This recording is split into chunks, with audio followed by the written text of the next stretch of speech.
अस्सलाम वालेकुम नाज़रीन, प्रोग्राम द न्यूज़ रिव्यू संगत मां आहियां पंहिंजो मेज़बान फ़याज़ नायच। नाज़रीन, अॼु अंग्रेज़ी अख़बार आहे द न्यूज़। उनमें हिकिड़ी ख़बर छपी आहे, उहा ख़बर इहा आहे त लोकल गवर्नमेंट जूं इलेक्शन्स जेके थियनि पियूं जनवरी जे अंदरि ॿिनि डिवीज़न जे अंदरि कराची ऐं हैदराबाद में।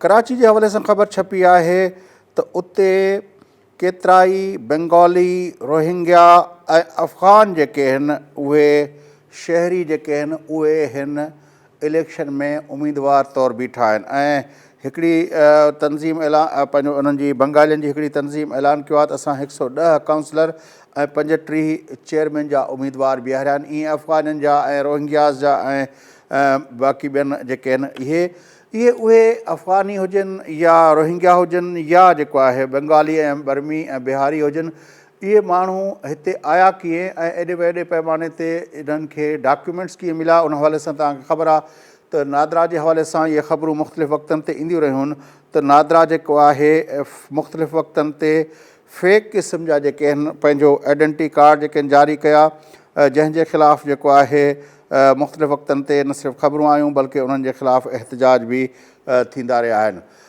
इहे माण्हू जेके हेॾे वॾे पैमाने ते सिस्टम जो हिसो थी विया आहिनि, यानी 110 काउंसलर ऐं 35 चेयरमैन यूनियन कमेटियुनि जा, इहो त हिकिड़ी तनज़ीम जी दावा आहे, पर ईअं जेकॾहिं काउंट कबो इहो नंबर इन खां घणो वधीक आहे।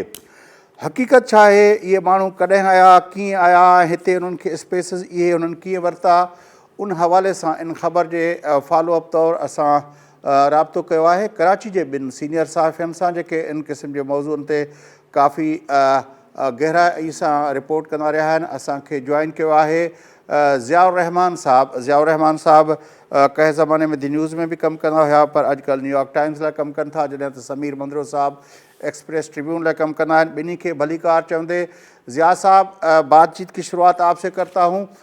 किस तरह देखते हैं ये जो खबर है, इसके पीछे हकीकत कहानी क्या है कि ये लोग आखिर कैसे उनको डॉक्यूमेंट्स मिले, क्योंकि नादरा के ऊपर पहले से ही सवाल या निशान तो आ चुके हैं। जी, ये कोई नई खबर नहीं है। 2002 का आम इंतखाबात हो या 2001 या 2005 के बलदियाती इंतखाबात हो, जितने भी इलेक्शन हुए उसके अंदर ये सारी जो जमातें हैं बंगालियों की, पाकिस्तान मुस्लिम अलायंस और मुस्लिम लीग शेर बंगाल, ये हिस्सा लेती है। और मशर कॉलोनी का एक यूसी नाजिम 2005 में भी बंगाली था, डॉक्टर अलाउद्दीन, जिसका ताल्लुक मुस्लिम लीग शेर बंगाल से था। इसके अलावा जो कोरंगी में इब्राहिम हैदरी के आसपास की आबादियाँ हैं जहाँ जहाँ बंगाली मेजोरिटी रहती है, तो वहाँ भी उनके काफ़ी नायब नाज़ीम या कौंसलान माजी में जीत चुके हैं। रोहिंग्यास चूँकि कराची में बंगालियों के साथ साथ रहते हैं तो भी अपने आप को बंगाली शो करते हैं और इलेक्शन में हिस्सा भी लेते हैं। इसके अलावा काफ़ी जो बड़ी मेन स्ट्रीम सियासी जमातें हैं, जिसमें पाकिस्तान पीपल्स पार्टी हो गई या MKM हो गई या GUI हो गई या इवन जमात इस्लामी हो गई, वो भी इनको टिकट देती है।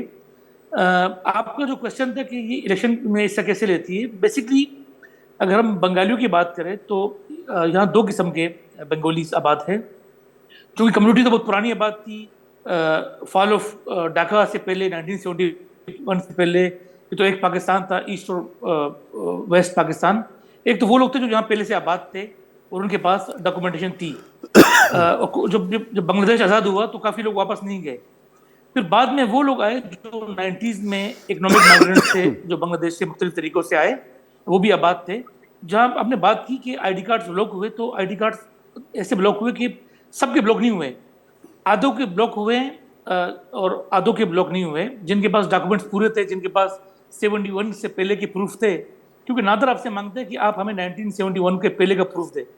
उसके ऊपर आप अगर आपने प्रूफ दे दिया उनको, उस ज़माने का राशन कार्ड दे दिया, उस ज़माने का कोई भी सबूत दे दिया, तो वो आपका निकल जाता है उस कार्ड से। लेकिन ज़िया साहब, लेकिन जो लोग रोहिंग्यास तो 71 की कहानी तो नहीं है, वो तो ज़ाहिर है। बिल्कुल, मैं आता हूँ उसमें। ज़्यादातर लोग जो है वो बंगाली है, रोहिंग्यास इतने ज़्यादा नहीं है। रोहिंग्यास बाद में आए, वो भी जब बर्मा में वो शुरू हुई उसके बाद आए।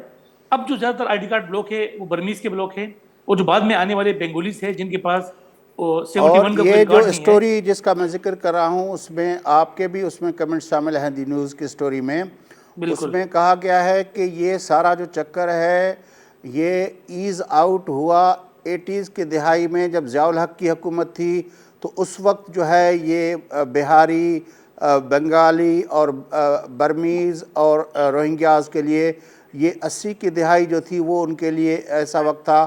اور آپ کو یاد ہوگا کہ اس وقت سندھ کے نیشنلسٹ جو الائنس بنا تھا، سندھی عوام جو قومی اتحاد اور سندھ قومی اتحاد، ان کی ایجنڈا کا ایک نقطہ جو تھا وہ بہاریوں کے معاملے پر بھی غیر قانونی تاریخ وطن جو سندھ میں آ رہے تھے اس کے حوالے سے بھی ان کا نقطہ رہا ہے.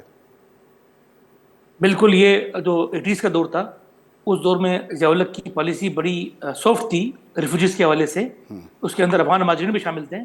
اس وقت کی جو اسٹریٹجک صورتحال تھی اس میں ہمیں استعمال کرنا تھا ان کو کافی حد تک.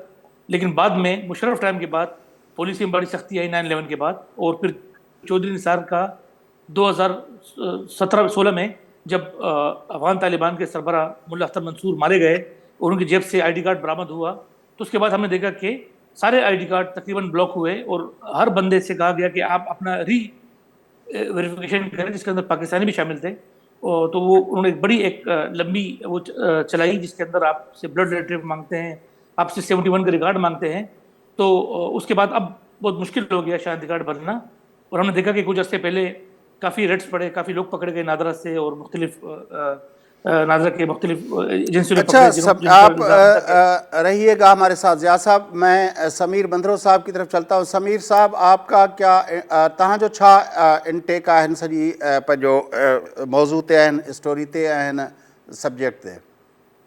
छाकाणि तव्हांजे Thank you इलाइक़े so में much. जेको इहो आहे हिते पंहिंजो बंगालियुनि जे तरफ़ां सिंधी इंजीनियरनि खे बाक़ाइदा तशदुद करे क़तल बि कयो वियो.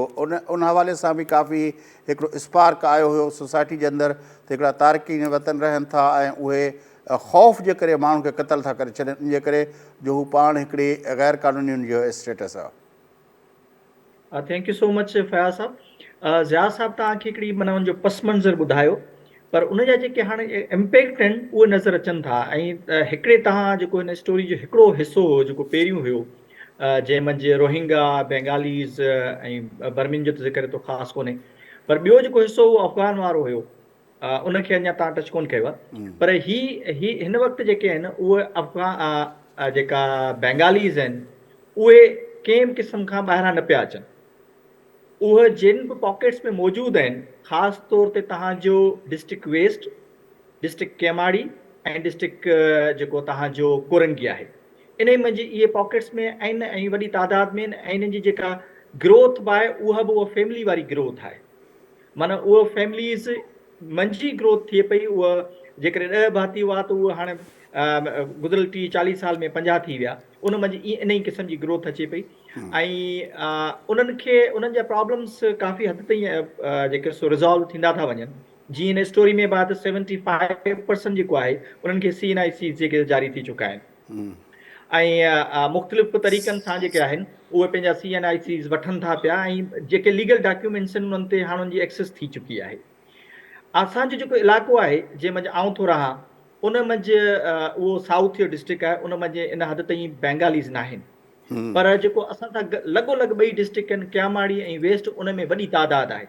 जेको कोरंगी वारी ॻाल्हि कई उन में असांजा रिलेटिव्स रहनि था, इन करे उते वञणु अचणु थिए थो ऐं स्टोरी जे सिलसिले में उते तमामु वॾी तादाद में आहिनि. हाणे जेको लोकल माण्हू आहिनि उन्हनि जे जेके प्रॉब्लम्स उहे ई आहिनि त अॻे उहे सिर्फ़ु ऐं सिर्फ़ु काउंसलर जी सीट्स ते मुश्किल सां के हिकिड़े वार्ड में ईंदा हुआ. ऐं छो त कुझु तादाद में उन्हनि वटि कार्ड्स हूंदा हुआ त डेफिनेटली जेके बि पॉलिटिकल पार्टीज़ में जेको ग्रुप इलेक्शन्स में ईंदो, ख़ासि तौर ते लोकल गवर्नमेंट में, त उहो छा कंदो त उहे 50 वोट 100 वोटनि जी वॾी अहमियत हूंदी त उन्हनि खे काउंसलर जी सीट ते किथे न किथे एडजस्ट कंदो हुयो. हाणे छो त उनजी तादाद वधंदी थी वञे त हुननि पंहिंजा ग्रुप पाण ठाहिण शुरू कया आहिनि. पंहिंजा माना जेकॾहिं को पॉलिटिकल पार्टी उन्हनि खे साथ नथी ॾिए त पोइ हू इंडिपेंडेंटली एतिरी उन्हनि जी स्ट्रेंथ आहे जो हू आसानी सां जेको लोकल गवर्नमेंट जी चेयरमैन जी सीट खटी सघनि था. काउंसलर को मसइलो ई कोन्हे. हाणे इहो साॻी सिलसिलो जेको आहे उहो वधंदो वधंदो हाणे माना लियारी में बि ईअं ई आहे. लियारी में मूंखे यादि आहे त असांजो हिकिड़ो हूंदो हुयो बिहार कॉलोनी वारो हिसो ऐं आगरा ताज वारो हिसो. उते कंहिं टाइम ते एकड़ ॿेकड़ जेको सो अफ़गान हूंदा हुया, पश्तून जी नथो ॻाल्हि कयां, अफ़गान जी थो ॻाल्हि कयां, उहे एकड़ बेकड़ हूंदा हुआ जेके अची इलेक्शंस में जिन खे जमात इस्लामी ख़ासि तौर ते साथ ॾींदी हुई, छो त उहो रिलीजियस कार्ड खेॾंदी उनखे साथ ॾींदी त काउंसलर जी सीट उनखे ईज़िली मिली वेंदी हुई। हाणे तव्हांजे लाइ माना असां सभिनि जे लाइ जेका इंट्रस्टिंग ॻाल्हि आहे उहा इहा आहे त जेके मेन स्ट्रीम पॉलिटिकल पार्टीज़ आहिनि उन्हनि जी मजबूरी थी वई आहे, जेकॾहिं हिननि खे उन्हनि टिकट न ॾिनियूं त उतां हाराए वेंदा, जिन में पाकिस्तान पीपल्स पार्टी सरे फ़हिरिस्त आहे, PMLN सरे फ़हिरिस्त आहे, PTI आहे, ऐं बाक़ी जेके रिलीजियस पार्टीज़ आहिनि उहे त हमेशह उन्हनि खे रिलीजियस कार्ड जे हवाले सां ॾियनि था। इन ई करे हाणे पॉलिटिकल पार्टीज़ आहिनि उन्हनि जी जेका असांखे नज़र थी अचे उहा मजबूरी आहे त जेकॾहिं बंगाली अफ़गान खे उन्हनि टिकट न ॾिनो त उहे आसानी सां खटी वेंदा, या ॿी पॉलिटिकल पार्टी पर सवाल जेको आहे उहो इहो आहे त इहे जेको लीगल डॉक्यूमेंटेशन ॾे इहे समूरा ग्रुप्स विया आहिनि उहो छा लीगल प्रोसेस मां गुज़री विया आहिनि, या जेके ख़बरूं नादरा में जे हवाले सां आयूं त हिकिड़ो जेको आहे जीअं तव्हां चयो बल्कि ज़िया साहब ॿुधायो त मुला उमर खे बि पाकिस्तानी शनाख्ती कार्ड जेब में पियल हुयो, ऐं ईअं जेको आहे चयो वियो त मुला उमर जी घरवारी खे बि मिलियो, अलाए ॿिया कंहिंखे दहशतगर्द तंज़ीमुनि जे अॻुवाणनि खे मिलियो। त इहो जेको लीगल डॉक्यूमेंटेशन जो जेको आहे प्रोसेस आहे उहो ड्यू कोर्स ऑफ लॉ जे तहत थियो आहे, या उहो बाईपासिस करे को पंहिंजो रिश्वतूं ॾेई या को असर रसूख़ हलाए उन बुनियाद ते थियो आहे? उन मंझि ॿ शयूं आहिनि। हिकु इहो आहे त माना जेको इलीगल क़िस्म जा जेके प्रैक्टिसिस आहिनि तव्हांजी, माना असांजे बदियूं हुजे, ठटो हुजे, लाड़काणो हुजे, उते माना इलीगल प्रैक्टिसिस आम आहिनि, को बि माण्हू वठी सघे थो, त उहा साॻी कराची में बि इहे इन ई क़िस्म जी प्रैक्टिस जारी आहे। ॿियो हिकिड़ो जेको अॼु खां 5-7 साल अॻु में असांखे नज़र आयो, जेको असांजी फैमिली सां थियो, उहो इहो हुयो त ऑल सडन असां वटि जॾहिं इंक्वायरी शुरू थियूं, इन इंक्वायरियुनि खां अॻु में त सभु कार्ड वठंदा रहिया हुया, पर इंक्वायरी शुरू थियूं त मूंखे पाण खे यादि आहे त असांजी फैमिली मंझि अची ऑल जेका हिकिड़ी टीम आई, उन्हनि चयो त तव्हांजी फैमिली मंझि जेका ही माण्हू आहे इहो तव्हांजी फैमिली में एग्ज़िस्ट करे थो, तव्हांजी फैमिली जो माण्हू आहे या न। असां 14 मेंबर्स जी फैमिली मंझां 15 माण्हू मौजूदु हो हुन में। असां उहो ॾिठोसीं त बाबा हीअ त असांजी फैमिली जो माण्हू ई कोन्हे। उन्हनि चयो त इहो तव्हांजी फैमिली में आहे, न सिर्फ़ु इहो आहे पर इन जी जेका फैमिली ट्री आहे उन मंझि बि कार्ड आहिनि। तो इहे जेके नादरा जा ऑफिसर्स हुया उन्हनि जी मिली भगत हुई ऐं उहो उन्हनि कार्ड वरिता, इहे सिर्फ़ु लोकल माण्हुनि जी फैमिलीज़ में एंटर कराए उन्हनि खे कार्ड जारी कयो आहे। नंबर ॿी ॻाल्हि त जेको बि एक्शन हुन ते खॼो त बाबा ही हिननि इलीगल कार्ड्स डॉक्यूमेंटेशन जेके आहिनि उहे जारी कया आहिनि, त छा उहे कैंसिल थिया या न थिया? उहे कैंसिल न थी सघिया। कैंसिल न थी माना सका। ज़िया साहब आपकी क्या समीर ज़िया साहब का पूछा था, ज़िया साहब आपकी इस हवाले से क्या इनपुट है कि ये जो डॉक्यूमेंटेशन का प्रोसेस है ये लीगल कोर्स ऑफ लॉ के थ्रू कितना हुआ है और उसको बाईपास करके कितना हुआ है, और जो समीर साहब बात कर रहे हैं कि वो कार्ड जो कैंसिल होने थे वो कैंसिल हुए नहीं हैं?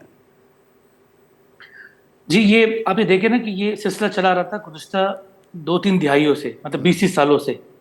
ये तो जब ये चौधरी निसार की नून लीग हुकूमत में जब ये फैसला हुआ कि हम सारे आईडी कार्ड्स चेक करेंगे, और जैसे समीर ने कहा कि लोगों की फैमिली ट्रीज चेक की गई, मतलब मुझे भी मैसेज आया कि आप देखें आपकी फैमिली के ही लोग या नहीं है। तो हमने देखा कि उसके बाद एक बहुत बड़ी तादाद में बंगाली कम्युनिटी के आईडी कार्ड ब्लॉक हुए, और हमने देखा कि बहुत बड़े बड़े प्रोटेस्ट भी उन्होंने किए कि भाई सडनली हमारे पास एक कार्ड था 15-20 साल से, लेकिन वो भी कैंसिल हो गया, बीवी कार्ड शोहर कार्ड मौजूद नहीं है। तो एक ही चीज़ ये हुई कि ये जो प्रोसेस था आईडी कार्ड चेक करने का वो बड़ा सख्त हुआ, और उसके अंदर सारी एजेंसी भी इन्वॉल्व थी। मतलब अगर कोई बंदा, उन्होंने ऐसे ऑफिसर बैठाए कि उसको लेजे से पहचानता था कि ये बंगाली है, अफगान है, ईरानी है, कौन है। फिर अगर उस पर शक होता था तो उसका आईडी कार्ड को ब्लैकलिस्ट करके उसको बेचते थे स्पेशल ब्रांच के पास या मुख्तलिफ एजेंसियों के पास बेचते थे कि आप वेरीफाई करें, इनका क्रेडेंशियल वेरीफाई करें, जो होता नहीं था। तो ऐसे काफ़ी केसेस सालों से पड़े हुए जिनके आईडी कार्ड अभी तक ब्लॉक पड़े हैं। लेकिन चूंकि हम इलेक्शन की बात कर रहे हैं, उसमें ऐसे काफ़ी लोग हैं जिनकी वेरीफाई हो गए, क्योंकि उन्होंने किसी न किसी तरीके से अपने पास उनके पास डॉक्यूमेंट मौजूद होंगे जिसको नादरा ने एक्सेप्ट किया। जैसे मैं आपसे कह रहा हूँ कि 1971 का रिकॉर्ड मांगते हैं, कोई भी रिकॉर्ड हो, राशन कार्ड हो, कोई। अच्छा ज़िया साहब, एक और सवाल, क्या यहाँ पे जो है ज़ाहिर है अप स्ट्रीम जो पाकिस्तानी पश्तून हैं उनकी भी वो जिसको हम آئی ڈی پیز کے بولتے ہیں انٹرنلی ڈسپلیسڈ پرسن کے طور پر، وہ اپنا آپریشنز کی وجہ سے اس کی وجہ سے آتے رہے ہیں، اور افغانی بھی آئے ہیں. کیا جو افغانی آئے ہیں اور جو پاکستانی پشتون یہاں پہ آئے ہیں وہ بھی ایک دوسرے سے مل کے کام وہ کر رہے ہیں، یا ان کی علیحدہ علیحدہ ہے، ان کے وہ خود کو علیحدہ کر کے آپریٹ کرتے ہیں؟ ایسا ہے کہ آج کل جو نادرا میں پریکٹس یہ ہے کہ جیسے میں نے آپ سے پہلے کہا کہ اگر آپ لیاری کی بلوچ ہے تو آپ سے یہ چیک کرتے ہیں کہ آپ کیا پاکستان کی بلوچ ہے یا ایران کی بلوچ ہے، تو ڈاکومنٹس بہت آپ کو کیس چلا جاتا ہے اس میں انویسٹیگیشن میں. اسی طرح نادرا یہ بھی چیک کرتے ہیں کہ یہ پشتون آیا خیبر پختونخوا کا یا بلوچستان کا یا افغانستان کا ہے، کیونکہ افغانستان کا مسئلہ یہ ہے کہ وہاں دو زبانوں کے لوگ ہیں، یا دری بولنے والے ہیں یا پشتو بولنے والے ہیں. دری والوں کو تو مسئلہ یہ کہ پہچانا جاتا ہے کہ بھئی یہ افغان ہے تو اس کو تو آئی ڈی کارڈ بنتے نہیں. جو پشتو بولنے والا ہے تو ان سے پھر یہ ہے کہ باقاعدہ کوشچننگ ہوتی ہے پاسپورٹ آفس میں اور نادرا آفس میں، کچھ سوال پوچھتے ہیں ٹرکی سوال کہ فار ایگزامپل جہاز کو پشتوں میں کیا کہتے ہیں. تو پاکستانی پشتون جو ہوتے ہیں وہ ان کے ورڈنگ بالکل ڈفرینٹ ہوتی ہے اور افغانستان کی پشتونوں کی ورڈنگ بالکل ڈفرینٹ ہوتی ہے.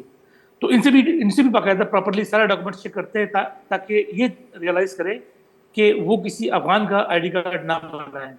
رہی بات پاکستان میں بسنے والے جو پشتون ہیں، تو نادرا چونکہ ایک سینٹرلائز ایک ایجنسی ہے، وہ کوئی بندہ بھی پاکستان میں کسی حصے میں بھی پاکستانی شہری اپنا آئی ڈی کارڈ بنا سکتا ہے.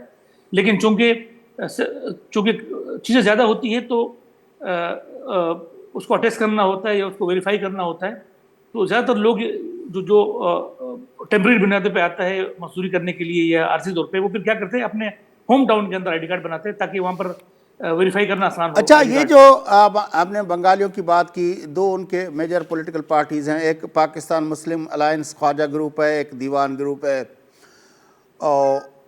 کیا افغانی پشتونوں کی علیحدہ کوئی آرگنائزیشنل سیٹ اپ ہے ضیاء صاحب؟ نہیں، ان کی کوئی تنظیم نہیں ہے، چونکہ ان کا اسٹیٹس بالکل ڈفرینٹ ہے. بنگالی یہ کہتے ہیں کہ ہم تو بیسکلی پاکستان میں ہی تھے، پاکستان ٹوٹا، صحیح ہے، تو ہم یہاں رہ گئے، اور جو وہاں لوگ تھے جن کو یہاں آنا تھا وہ وہاں رہ گئے. تو ان کا اسٹیٹس بالکل ڈفرینٹ ہے. وہ تو اپنے آپ کو کہتے ہیں کہ ہم پاکستانی ہیں، اور اس ٹائم پر پاکستان ایک تھا. افغانوں کا یہ ہے کہ وہ تو کہتے ہیں وہ تو ریفیوجیز ہے، اور ان کی اس لیے وہ پارٹی نہیں بناتے. لیکن جیسے سمیر نے کہا کہ مجبوری یہ ہوتی ہے کہ بڑی بڑی آبادیاں ہیں جہاں پر زیادہ ووٹر ہوتے ہیں. یہ وہ لوگ آئی ڈی کارڈ بنانے میں کامیاب ہوئے جو 79 یا ارلی 80s میں آ گئے تھے. تو ارلی 80s میں اتنی سختی نہیں تھی، تو وہ آپ کو ایزیلی چیزیں مل گئی، جو بھی ڈاکومنٹ چاہیے ہوتے ہیں وہ مل گئے. جو اب آ رہے ہیں 96 کے بعد یا 2000 اچھا، جس طرح ضیاء صاحب اس کو تھوڑا میں الیبوریٹ کروانا 9/11 چاہوں کے گا، بعد، جس طرح ہم نے دیکھا کہ کے پی کے بلوچستان کے اندر خیبر اپنا پشتونخوا ملی عوامی پارٹی نے وہاں پہ افغانیوں کے لیے اپنا فیسیلیٹیٹر کا کردار ادا کیا. تو کافی عرصہ یہ رہا ہے سندھ کے اندر، سندھی اخباروں کے اندر لکھنے والے لوگوں کا یہ ویو پوائنٹ رہا ہے کہ جماعت اسلامی اور ایم کیو ایم نے ان آنے والوں کو جو تارکین وطن تھے، اللیگل امیگرینٹس تھے، لیکن ان کو ڈاکیومنٹیشن میں سہولت کی. آپ کی اسٹڈی کیا کہتی ہے؟ آپ کی اس حوالے سے کیا کہتی ہے؟ دیکھیے، دو چیزیں، ٹاپک بڑا ایک کمپلیکیٹڈ ہے اور سمجھنا چاہیے اس کو. ایم کیو ایم جب بات کرتی ہے تو ایم کیو ایم بیسیکلی بات کرتی تھی مینلی بہاری کمیونٹی کے بارے میں، صحیح ہے، جو فال آف ڈھاکہ کے بعد 1971 کے بعد جو لوگ آئے مختلف جہازوں میں، سفینہ عرب، جو اس وقت پالیسی تھی کہ جو چونکہ پاکستان ٹوٹ گیا تھا تو ان یہاں آئے، تو ان کو اس زمانے میں ملک بھر بسایا گیا، لیکن وہ سارے آخر میں کراچی ہی آئے، صحیح ہے. اور ہم دیکھا کہ اورنگی ٹاؤن اور بڑی بڑی بستیوں میں آباد ہوئے. تو ایم کیو ایم باقاعدہ قومی اسمبلی میں اور لیگل فرنٹ پہ ان کی لڑا بھی کہ یہ بیسیکلی پاکستانی ہے، انہوں نے ڈبل مائگریشن کی ہے اور ان کو آئی ڈی کارڈ دینے چاہیے، صحیح ہے. جو پشتونخوا ملا پارٹی کا مسئلہ یہ تھا جس پر بلوچ کمپرس جماعتوں کا اعتراض تھا کہ بیسیکلی بلوچستان کی جو ایتھنک ڈیموگرافی ہے اس کو چینج کرنے کے لیے پشتونخوا ملا پارٹی بیسیکلی افغان مہاجرین کو آئی ڈی کارڈ بنا کے دے رہی ہے تاکہ صوبے میں بلوچ پشتون کا جو تضاد ہے وہ اس کا جو بیلنس ہو وہ زیادہ ہو.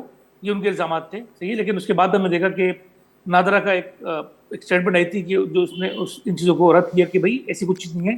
चले हम एक बड़ा ये वाइब्रेंट सवाल नज़ारा है, यही हम सवाल हर, लेके चलते हैं ID कार्ड अपना समीर की तरफ। समीर तव्हां कीअं था सम्झो त ही सॼी जेका डॉक्यूमेंटेशन वारो जेको अमल थियो आहे उहो उनमें जेका इहा पॉलिटिकल सपोर्ट जो जेको आहे उहो जमात इस्लामी जे बारे में बि सिंधी अख़बारुनि में केतिरनि असांजनि कॉलम नवीसनि इहो लिखियो त जमात इस्लामी ऐं ज़िया साहब बि चयो त मज़हब जे बुनियाद ते उहा सदाईं हुनजी सपोर्ट कंदी रहे थी इन तरह जे एलिमेंट्स जी।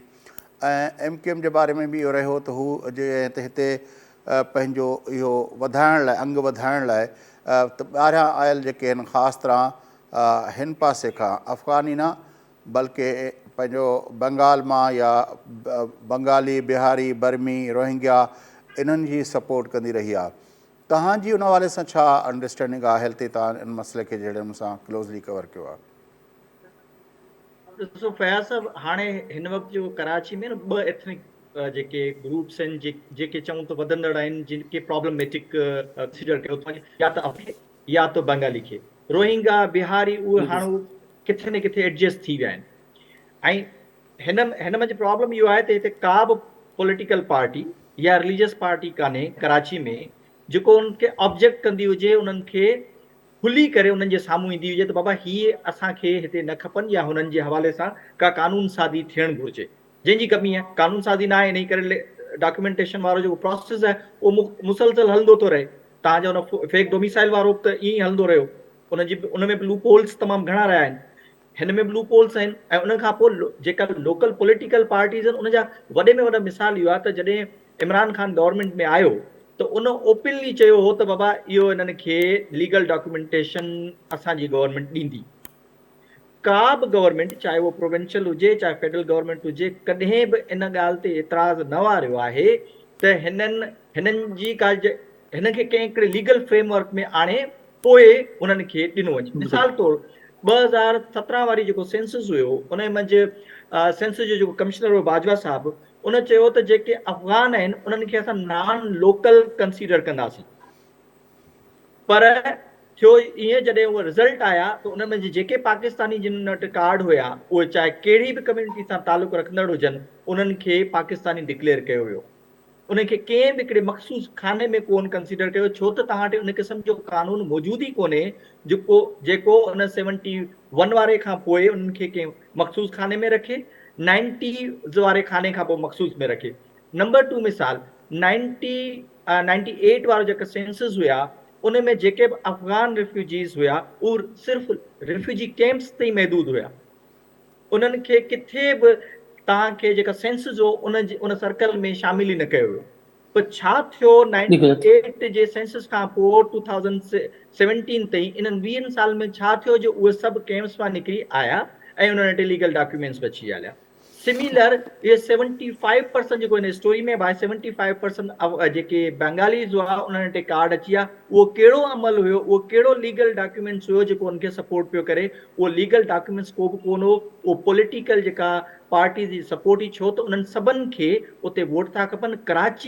कराची मंझि जंहिं बि पॉलिटिकल पार्टी जो असर रसूख आहे, उहो चाहे थो त इन क़िस्म जा जेके बि ग्रुप्स आहिनि उन्हनि सभिनि खे सपोर्ट कजे, जीअं उन्हनि जी फॉर एवर जे लाइ सपोर्ट उन्हनि खे मिली वञे। ऐं ॿियो इन में ॿी कंहिं बि क़िस्म जी का शइ नाहे जेका मूंखे नज़र ईंदी हुजे। वॾी महिरबानी समीर बंदरो साहब, बड़ी महिरबानी ज़ियाउर रहमान साहब, तव्हां ॿिन्ही असांखे जॉइन कयो। नाज़रीन, गुफ़्तगू तव्हां ॿुधी, इंतिहाई अहम इशू आहे। ग़ैर मुल्की तारिकीन वतन अचनि था ऐं उनखे जिते बि रहायो वञे थो उन्हनि जो रुख़ कराची ॾे थिए थो।